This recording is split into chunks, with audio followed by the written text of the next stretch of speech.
Hey guys, Ted Bogert with The TED Show and our fantastic series, Talk It Out, with my co-hostess with the mostest, Kendra Davies. What's up, Kendra?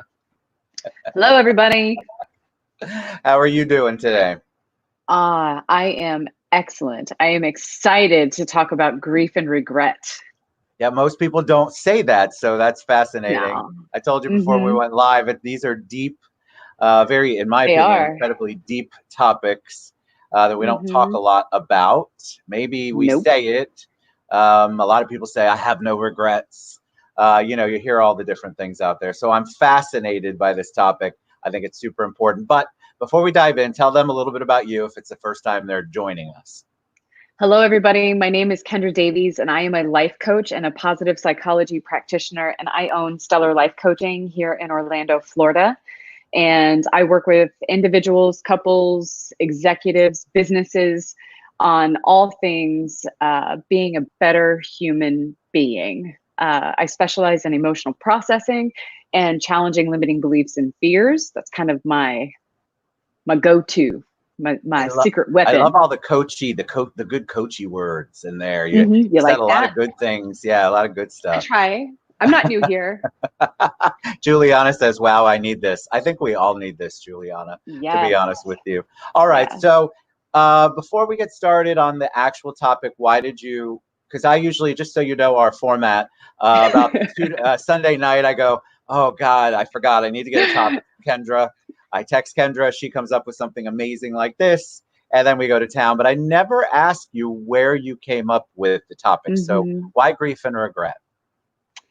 So I chose grief and regret because a client, a participant in workshops that I've held, passed away 2 weeks ago, almost 2 weeks ago, 10 days ago. And so it hit a solid group of folks that I know pretty hard, and it hit me hard. She was the same age as I am. She has a Sorry. son, a similar age as mine. And, in the kind of work that I do with people, I get very intimate very quickly. So even if I've only interacted with you for 3 or 4 hours, we have connected on a deep and personal level. And she was brilliant and hilarious and funny, and she did all of the work. And it was just one of those things. I felt almost blindsided, like it Yeah. snuck up on me. And I took the week off last week. So if any of my clients are watching, you know why I canceled. Now you know. Now you know. And I took the whole week off. I think I spoke to one client all week. And, I created the space because I felt like I needed to like drop into it. Like it was so heavy. And then I was thinking about the pandemic, and then I'm thinking about civil unrest, and I'm thinking about fucking racism and white supremacy, and I'm thinking about all of the grief in the world right now. And I thought it would be necessary because I think that oftentimes we think that grief is reserved for death of human beings or animals, and I think that it's also the death of the lives that we thought we would have, the partners, the relationships that we thought we would have, where we thought we would be at this point in our lives. Fuck, my plans for 2020, I'm grieving those. No You know? doubt. How's that going for you guys with a calendar? You know what I'm saying? Like I had serious plans and I started off on fire. And I've got 3 months of basically running my feet ragged and not moving. And I feel like a lot of people relate to that. I think 54 million people lost their jobs. We're grieving. We are grieving. We're losing. We're experiencing the loss. Yeah. There's And lots of loss. You're right. The loss, there's just so many things. And if you want to feel it, turn on mainstream media for about 5 minutes and it's overwhelming. It weighs you down. But I love what you said earlier before we go global. I think people think of grief, they affiliate it with death. I think of it like we used to call it the grief buffet. So, you go to the funeral and there's all this great food, or somebody in your family dies. So it's a great time to eat, but not necessarily grieve. But relationships as well. So I think people don't realize that they're grieving over a relationship. That grief is real. That is a pain. And how would you describe grief? Is it all pain related? Is it a emptiness? What do you when you are grieving? What are you doing? What are you feeling? So if I go for me, so from 35,000 feet, I don't think that grief is one boxed way. This isn't grief, right? So the way I experience it, the way you experience, and the way anyone else experiences it is different, and it lasts for different lengths of time. But for the most part, for myself, I think grief feels like heaviness. Yeah, like it's different from depression. Like I've been depressed where I didn't want to do things, but there is an element of I don't want to do anything else except weep, like cry, like guttural from my chest cry. And I think grief also feels like not being able to be emotionally available or caretake for other people, right? Like when I allow myself to grieve, which allowing is the key word, because we're not taught how to grieve at all. True. So when I allow myself to grieve, I have to allow myself to take up all the space and feel what is there. And sometimes that's anger, sometimes that's sadness, sometimes it's like rage. It can fluctuate. We talk about the stages of grief from denial to acceptance. I feel like any of those stages is appropriate. And I think that at each stage, you're going to feel a different way. If you were to ask me for last week, I think it was just taking up the space, letting it be heavy, talking. I invited the fabulous Sarah Beth Jackson from Alight and Aligned Yoga over to my home, and she did her magic.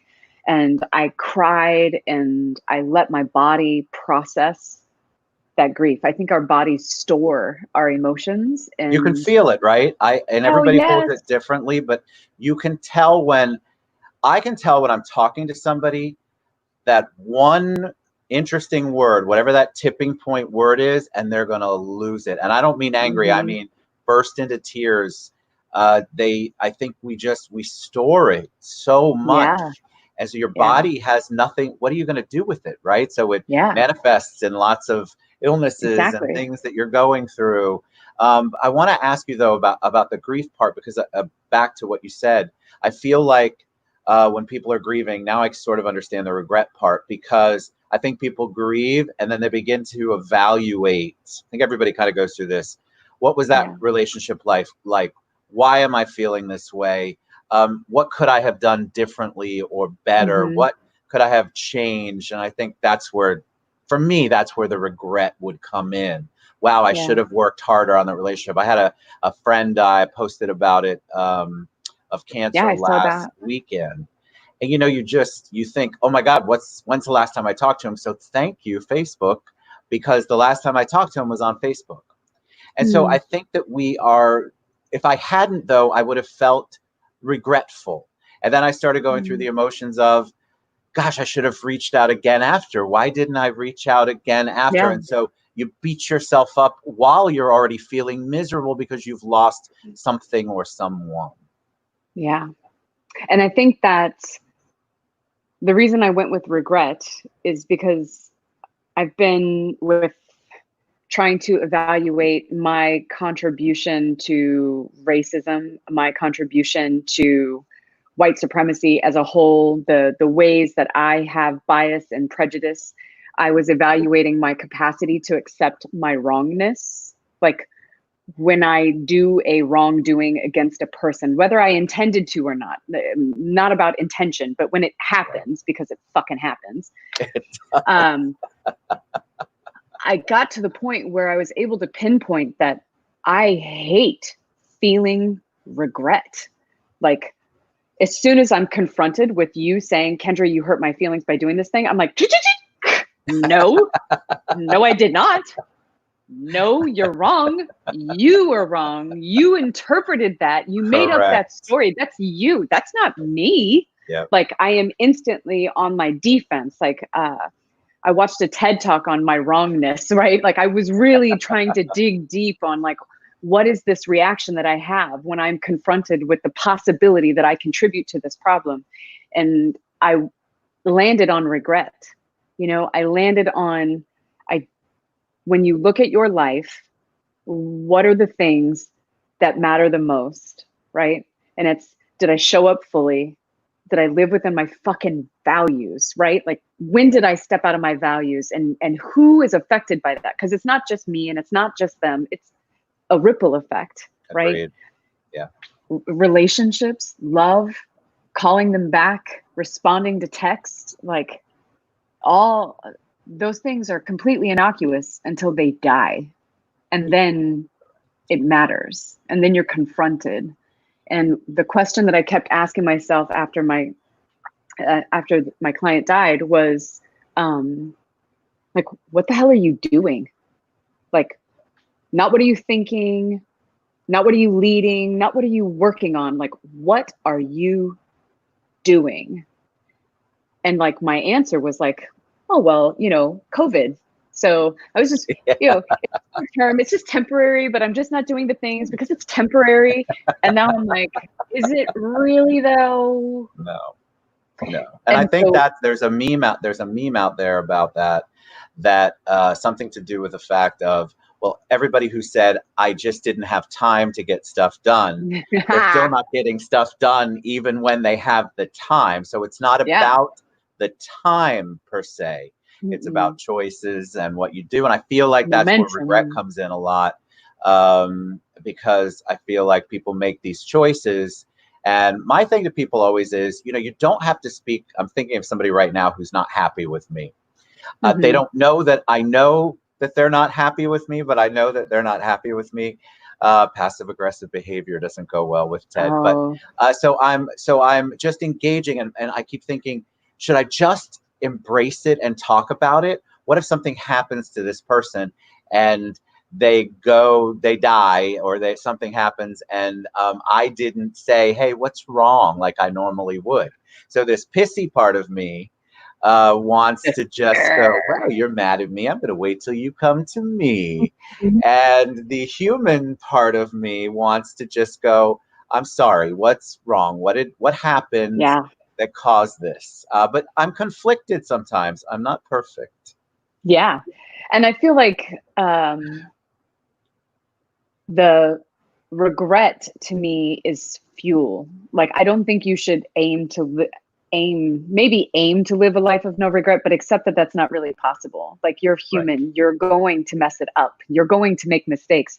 And by God, I want you, listen, I'm a recovering drug addict, alcoholic. I've done some terrible shit in my time. And I promise you, if I could turn back time, I would love to not have done certain things. Yeah. Like to the people that I actually hurt, or even the way that I ended up hurting myself. I definitely wish I could go back and change those things. I am grateful for my life today and where I am and who I am. And I know that those experiences make me who I am. Pretty sure I could have got from point A to point B without kicking my mom in the face. You know what I'm saying? Pretty sure I could have come to that conclusion without that experience. But that's what I did. And I think that I brought up grief and regret because not only do I think that they're connected, I think that both of them have the power to heal and transform when we allow them to. So my conclusion, right? My confrontation with my wrongness and how I instantly am like, no. When I allowed it to come in, when I allow it to come in this particular instance, when I allow myself to be like, okay, I am a white person and I benefit from systemic racism. That's just fact. That is just the way the world is. And I live in this world, and there's no way that I can be white and in this world and not have some sort of privilege and bias. Absolutely. And the more I educate myself, the more that I learn, the more that I see it. And the only way, I get paid for a living to help people change their beliefs. I know that if you don't recognize that the belief is a problem, then you're never going to change it. Yep. And my resistance to regret, my resistance to owning my part keeps it from ever changing. No matter how much I learn and how I speak the right words, it was the internal resistance to being called racist or having to agree that I have bias and prejudice. And I think that doing that work for regret allowed me to see that there were relationships that I didn't have. There were people that I discredited. There were people that I overlooked that I assumed were less than. And if Yes. I don't allow myself to experience that and have that regret and then grieve, like there's a loss. There's a loss for me, but there's a loss of the relationships that could have happened, money that could have been made, people I could have served. There's so much lost because of it. There's a And great scene. There's a great scene in trying to get emotional about it, but in Schindler's List, where he, at the end of the movie, he has regret because he could have sold the car and it could have saved more people. And that, to me, it's like, wow, that's the kind of stuff I think people are dealing with. I think you hold on to it. I have little regrets all day long. So the people that say that they have no regrets, God bless you. I don't know how you do it. I have regrets all day long. Like I was telling you before we went live that my 2 o'clock got messed up, and I'm sure I was being pissy petty Ted and going, oh my God, why can't we just get this stuff together? It had nothing to do with that. I regret feeling that way, even though I wasn't that way with the person. I'm like, why are you even thinking like that, Ted? So I go through these episodes all day long. All you people who never feel regret, I wish I had that gene sometimes. But it checks me. It keeps me in check. And it can also be momentum and fuel if we let it come in. Grief is complex, regret is deep. And if you let it come in and rearrange the furniture, right, then it delivers you to a different version of yourself, one that isn't going to make that same mistake. I had a client once who, I forget which the roles were, but she was witnessing somebody belittle a Spanish speaker, right, on an airplane. And she was watching it. She got front row seats to the show. And she said that she was so enraged, but she didn't move and she didn't stand up. And by the time she came to me, it was 8 years later. And it's 8 years. It's still haunting her. And she's paying me money to talk about it. Do you get what I'm saying? Yes, like I do. Regret is real. And so for us in this context of today, not just the everyday regrets, but like when I don't show up in the world in the way that is aligned with my values, I am hurting people. Yes. I am contributing to a greater problem when I'm hiding, when I don't allow that momentum, that transformation. What is it? Fire purifies. And when you think about when you get nervous, when you're in that situation where fuck, I'm gonna have to confront this person. I'm gonna have to stand up. I have to say something. I have to say stop. I have to say no. And your body gets hot and it just gets wild inside. Yep. Purification by fire. Do I stand up? Do I say the things? And do I stay in my values? And when we don't, people get hurt. We get hurt. We experience loss. And I think that the grief and the sadness and the anger, we're just not taught how to let them come in. And for me, it's about being grounded. And remember, we talked about last week how like negative emotions like anger, the energy doesn't dissipate. It has to have a place to go. It has to have energy. It's energy that needs to be expelled. Otherwise, it just keeps getting projected, right? Yes. Last week for me was just about moving that energy around. Like my prayer and meditation went up 5-fold. I did not see clients.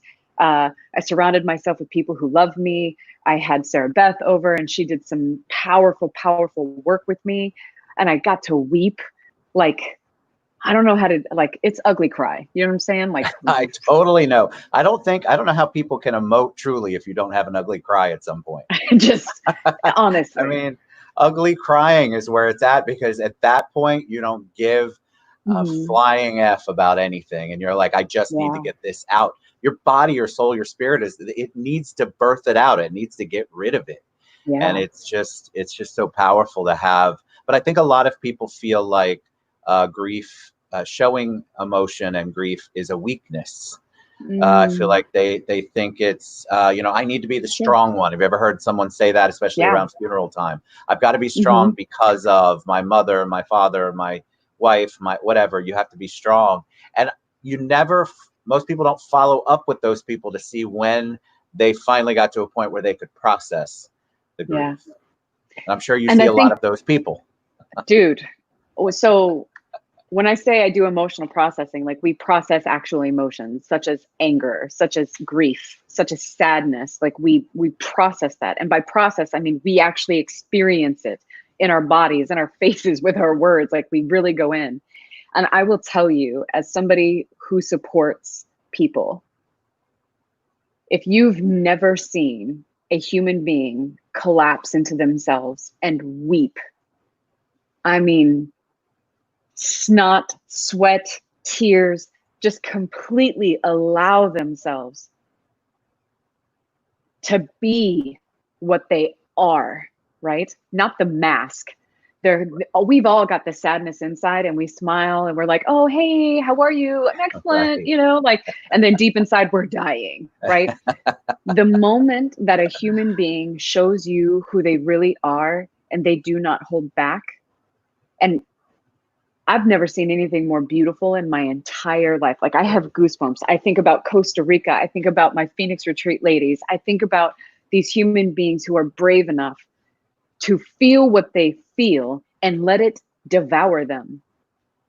And what they do when they stand up afterwards, the weight that is gone, the freedom that is felt, the connection to their bodies, to their children, to their partners, to their work, to their passion that they can finally feel because they're not lugging around 500 pounds of childhood trauma and Right. and failed marriages and how their life is supposed to be, right? That not Yes. good enoughness. We have to grieve all of that.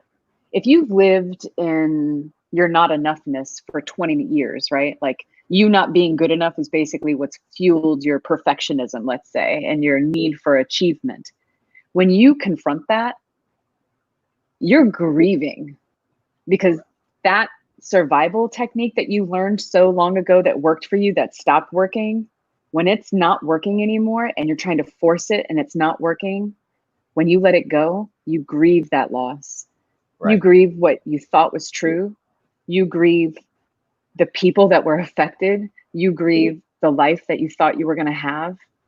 You grieve. And there's no other way to go about it. We And all so what need do it. people do when somebody has that moment?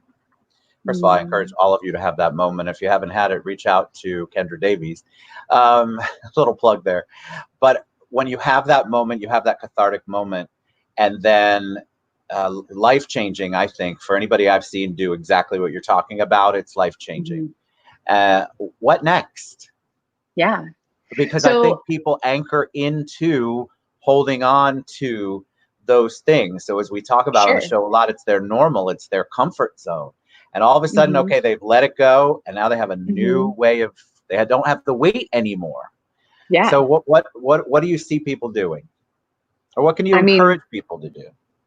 honestly, I see people quitting their jobs and starting their own businesses. I see people writing their fucking book finally, right? Yeah. Like I see them showing up with their kids. I've seen women who have children at the age of like that are 4 years old, and in 4 years they've not been able to play with their kids. They can't bring themselves to get down on their hands and knees and just be with their children, and they allow themselves to just feel what they feel, right? They feel all the mom shame, they feel all the guilt because they carry this resentment, this resistance within themselves. When they allow it, when they allow themselves to grieve, yeah, they're able to get on their knees and play with their kids again.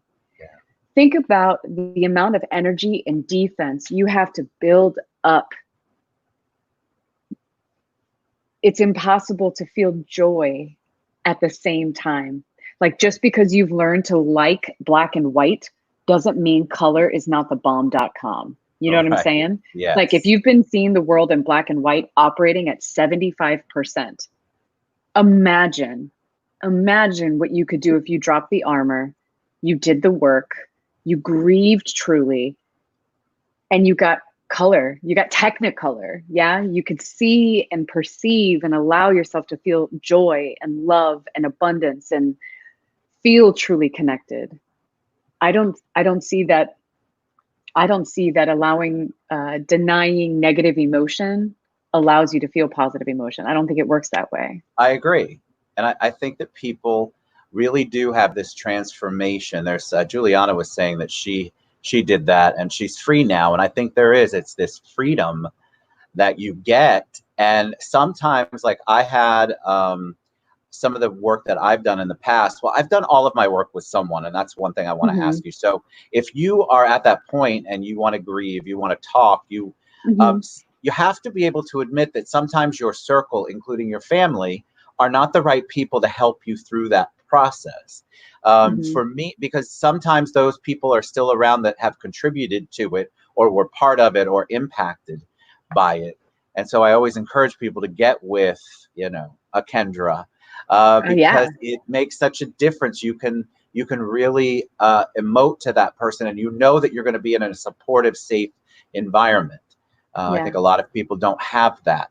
But once they get free, like Juliana did, they can go back and they're stronger, and it's not weighing them down anymore. Yeah. I think that you can do it with a coach, you can do it with a counselor, you can do it with me. You can do it in a workshop, you can do it on a retreat. There are many, many opportunities. I strongly suggest, if you want to do that deep work and you've never done it before, definitely do it with another person. But one way that I think is really powerful and it's cathartic is to write it and burn it, right? Because grief is about mourning and accepting that something is gone, like letting it go. And to me, the mourning part is about writing out all the things that are gone as a result of this. As a result of losing this job, this identity, this achievement, this child, this partner, this life, this identity, whatever it is, mourn it. What is lost? What does it feel like? How does it feel like in your fucking body? How does it affect the way you see the world and yourself? Write it out. Sometimes if it's a person, you could write them a letter directly, right? If they've passed. And you write them a letter. And maybe your grief is that you absolutely hate this person and you hate that you still grieve them, right? Write it out and don't clean it up and don't make it fancy. Like, do the mind dump exactly as it is. Don't dress it up. Don't try to use your intellect. Like, just get it out as it is. And then when you're ready, burn that motherfucker. Do it. Burn Just it. Get rid of it. Get rid of it. We should have one of those. Go. I've done one of those before, where you burn you write it all down and then you burn it. We should do that live once. We burn our shame on retreats. Burn our shame. All right. How do people reach you? And there are comments, and I see you guys. And Kendra is really good about making sure she answers, and of course I'll pipe in as well. But I want people to be able to reach you. What's the best way? Sure. You guys can reach me at stellarlifecoaching.com. Again, my phone number is there. You can text that phone number if you have any questions. If you want to schedule time, I offer a free complimentary introduction session. It's 30 minutes. We can talk. We can see if it's a good fit and move on from there. But stellarlifecoaching.com is the best way to go. Fantastic. Thank you, love. That was awesome. I got choked up. See, that's good. See, there's still work to be done. Sweet Teddy. All right, we'll be back next week. I'm not sure if we're going to continue talking about grief and regret. I still have more questions, but we'll certainly incorporate it in. Thank you so much for all you do, Kendra. We love you guys, and we will see you soon. Bye. See you guys next week. Bye. Bye.